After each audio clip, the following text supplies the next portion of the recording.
Now to dangerous devices that can turn a handgun into a machine gun. They're called Glock switches. We recently introduced you to the Detroit Police Department's war on these illegal devices that people are installing on guns more and more every day. Detroit police recovered one in a shooting at a block party earlier this month that left 2 people dead and 19 injured. Today, 7 News Detroit reporter Kimberly Craig met up with law enforcement who want people to understand just what's at stake. Today, the U.S. Attorney and ATF wanted us to show you just how dangerous these Glock switches are and why they're devastating communities. That's a Glock semi-automatic handgun, but add a Glock switch and it turns into an automatic weapon.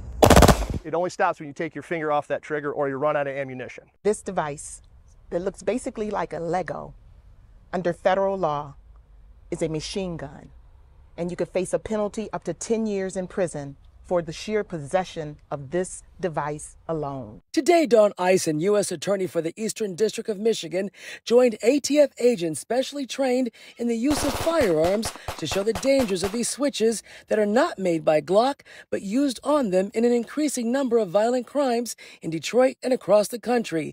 ATF Special Agent in Charge, James Deere. We've seen nationwide about a 600% increase in the recovery of firearms with these devices already on them. You know, it's almost as synonymous with getting a license right now. You know, a lot of kids, it's almost like they got to have them. Quincy Smith is program manager for Ceasefire Detroit, working with the health department to build safer communities, warning people about the penalties with even possessing a Glock switch. And if we see a young man with that Glock switch, we're going to have that real conversation with him. You know, whatever we need to do to get that Glock switch out of your hand, you know, we put our lives on the line every single day to make sure we're trying to keep our young people safe and free. Monday was the funeral for 20-year-old Shanae Fletcher, one of 2 people killed during what's been described as a block party that also took the life of a young man and left 19 others wounded. Among the weapons DPD recovered, a Glock switch, often purchased overseas. It should not be a dream for residents in Detroit to live in peaceful neighborhoods.